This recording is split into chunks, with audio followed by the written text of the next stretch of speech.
तो दोस्तों आज एसआईआर के मामले में आज उत्तर प्रदेश, मध्य प्रदेश और बाकी अन्य राज्यों में भी बहुत तेजी से एसआरआई फॉर्म के भरवाने की तैयारियां चल रही है।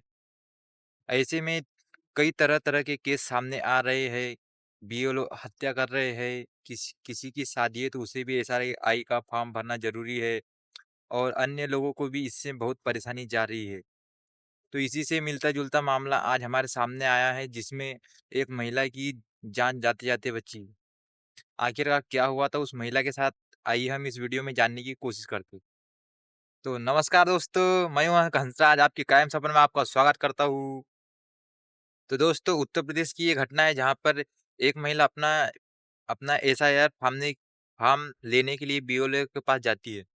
अब जैसे ही वह बीएलओ के पास जाती है तो उससे कहती है कि मुझे मेरा एसआईआर का फॉर्म फॉर्म भरना है, वह मुझे चाहिए। वह कहे कि मैंने तो तुम्हारा फॉर्म द दरअसल तुम्हारे फॉर्म मैंने दे दिया है, पर मुझे याद नहीं आ रहा कि मैंने किसे दिया है, बट मैंने तुम्हारा फॉर्म दे दिया है।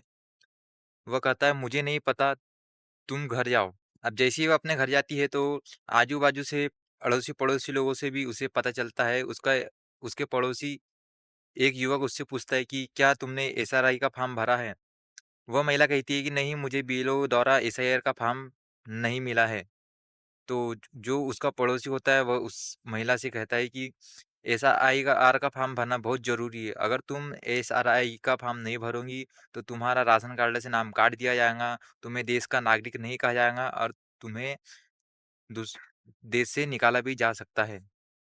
अब जो महिला थी वह घबरा जाती है, वह सोचती है कि अब मैं क्या करूँ? तो वह व्यक्ति उस महिला से कहता है कि दरअसल मेरा भी एसआरआई का फॉर्म बीएलओ द्वारा नहीं मिला है। क्यों ना हम तहसील या फिर जिला स्तरीय पर जाकर हम अपना फॉर्म लेकर आए। तो वह महिला कहती है कि ठीक है, चलो जिला स्तर पे चलते हैं और अपना एसआरआई का फॉर्म वहां से लेकर आते हैं। तो दोनों लोग एसआरआई का फॉर्म लाने के लिए वहां जाते हैं तो वो महिला उसे 500 रुपये देती है, दरअसल पेट्रोल भरवाने के लिए। तो दोनों लोग एसआईआर का फॉर्म लेने के लिए राज्य स्तर पर जाते हैं। अब जाते-जाते रास्ते में उन्हें एक व्यक्ति मिलता है। वह कहता है कि तुम लोग कहाँ जा रहे हो? तो वे लोग बताते हैं कि हम एसआरआई का फॉर्म लाने के लिए जिला स्तरीय पर जा रहे हैं। तो वह कहता है कि मुझे भी चलना है, मुझे भी बीएलओ द्वारा एसआरआई का फॉर्म प्राप्त नहीं हुआ है, तो मैं भी तुम्हारे साथ में चलता हूँ। तो वे उसको भी बिठा लेते हैं, वो गाड़ी पे 3 लोग हो जाते हैं। तो अब दोस्तों जैसे ही वो अपना एसआर भरने के लिए तीनों लोग जाते हैं तो उन्हें रास्ते में एक चाय की दुकान पड़ती है। तो उन्हें रास्ते में एक चाय की दुकान पड़ती है तो वो चाय पीने के लिए तीनों लोग वहाँ पर चाय की दुकान पर रुक जाते हैं। तो वे लोग उस चाय की दुकान पर रुकते हैं तो वे चाय में कुछ ऐसा नशीला पदार्थ मिला देते हैं जिससे वो महिला पीकर वो थोड़ी-थोड़ी बेहोश होने लगती है। तो फिर वे चाय पीने के बाद वहाँ से आ थोड़े आगे ही निकले थे कि वह व्यक्ति उनसे कहता है कि दरअसल मैं अपना आधार कार्ड घर पर ही भूल गया है और बिना आधार कार्ड के तो बीएलओ भी हमें फॉर्म नहीं देगा। तो वह कहता है कि प्लीज़ घर चलो, तो वह उसकी बात मान लेते हैं और तीनों लोग गाड़ी से आधार कार्ड लेने के लिए घर की ओर आते हैं। अब जैसे ही वह घर की ओर आते हैं तो घर के आँगन में एक चारपाई पड़ी होती है, तो जो महिला होती है, अब उसमें चाय के नशे में कुछ नशीला पदार्थ मिला दिया था, तो वह जिससे वह उसे नींद आने टाइप की हो रही थी।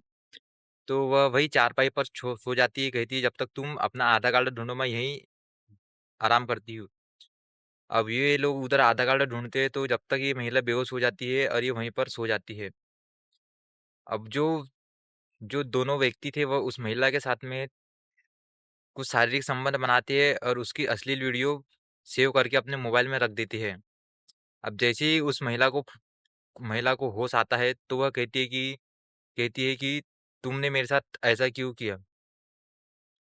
तो वे लोग उस महिला को कहते हैं कि ये लो तुम्हारा ऐसा आईआर का फॉर्म, ये दरअसल मैंने ही चुराया था।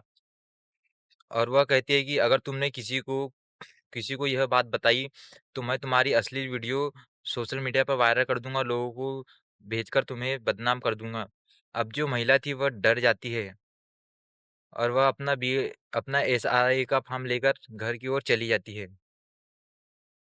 अब कुछ दिनों बाद फिर वे दोनों लोग उसके घर पर जाते हैं, उसके साथ फिर करते हैं। अब वो महिला जो थी, वह उसका विरोध नहीं कर पा रही थी क्योंकि उसके पास उनकी असली वीडियो और कुछ पिक्चरें थी। अब फिर उसके साथ वही घटिया काम करते हैं और फिर वे आ जाते हैं। अब कुछ दिनों के बाद उस महिला का पेट में अचानक दर्द होता है, तो वह एक डॉक्टर के पास में जाती है और अपना कुछ गोली दवा मेडिसिन लेकर आती है, और तो उसे कुछ आराम होता है। फिर कुछ दिनों बाद उस महिला की तबीयत और ज़्यादा खराब होने लगती है, तो फिर आजू-बाजू के पड़ोसी लोग जाते हैं, उसको अस्पताल लेके जाते हैं। अब अस्पताल में बड़े डॉक्टर को दिखाने के बाद जो डॉक्टर लोग हैं वो चेकअप करते हैं, तो उसमें पता चल जाता है कि ज़रूर इस महिला के साथ कुछ न कुछ घटना घटना घटी है। तो वह उस महिला से तो डॉक्टर साहब उस महिला से पूछते हैं कि तुम्हारे साथ में क्या घटना तो डॉक्टर नर्स जो होती है उस महिला से पूछती है कि तुम्हारे साथ क्या घटना घटी है? तो वह महिला बताती है कि कुछ नहीं, दरअसल मेरे पेट में दर्द था और बस, और कुछ नहीं। तो वह जो नर्स थी वह कहती है कि अगर तुम नहीं बताऊँगी तो यह कैसे होगा? वह नर्स कहती है कि दरअसल तुम्हारी रिपोर्ट में कुछ ऐसा बताया गया है कि तुम्हारे साथ में बहुत कुछ गलत हुआ है। वह महिला फिर रोते हुए अपना सब कुछ बताती है कि मेरे साथ में ऐसा-ऐसा हुआ है। तो जो नर्स थी, अब वह जाती है और बड़े डॉक्टर को बुलाती है और उनसे कहती है कि यह महिला के साथ में 2 व्यक्तियों ने ऐसा-ऐसा किया गया है। अब जो डॉक्टर था, वह उस महिला को कहता है कि तुम इसका विरोध क्यों नहीं करती हो? इसको रिपोर्ट करो। तो वह कहती है कि दरअसल मेरी कुछ अश्लील वीडियो और कुछ पिक्चरें उन लोगों के पास में हैं। अब जो डॉक्टर था, वह बार-बार कमरे के वह बार-बार कमरे से आना-जाना कर रहा था।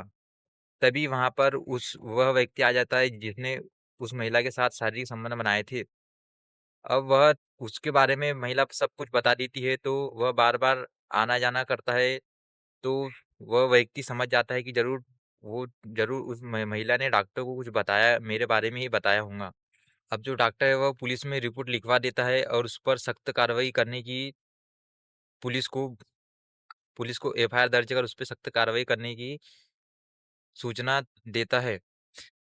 अब जो व्यक्ति वहाँ बैठा था, तो वह कहता है कि ज़रूर मेरे बारे में कुछ न कुछ बात हुई होंगी, तो वह वहाँ से भागने की कोशिश करता है। लेकिन अस्पताल के सीसीटीवी कैमरे में उसकी गाड़ी का फुटेज आ जाता है, उसका नंबर आ जाता है, तो जिससे जिससे कुछ देर बाद ही पुलिस उस व्यक्ति को पकड़ लेती है और उस पर एफआईआर दर्ज कर उस पर मुकदमा चलाती है। दोस्तों, आज की कहानी को सुनाने का उद्देश्य सिर्फ़ आपको जागरूक करना है, ना कि किसी भावना को ठेस पहुँचाना। दोस्तों, आज का ज़माने में जब इंसान के साथ में पहली बार ही कुछ अनहोनी या घटना होती है, तो उस पर इंसान ने सख्ती से काम लेना चाहिए, उसका विरोध पूरी तरीके से करना चाहिए। अगर इंसान ने नासमझ होकर उस गलती को माफ़ कर दिया, तो उसके साथ में फिर कुछ ऐसा बड़ा होता है, जिस गलती का पछतावा उसे ज़िंदगी भर रहता है। तो फिर हम मिलेंगे एक नई वीडियो के साथ, जब तक के लिए जय हिंद, जय भारत।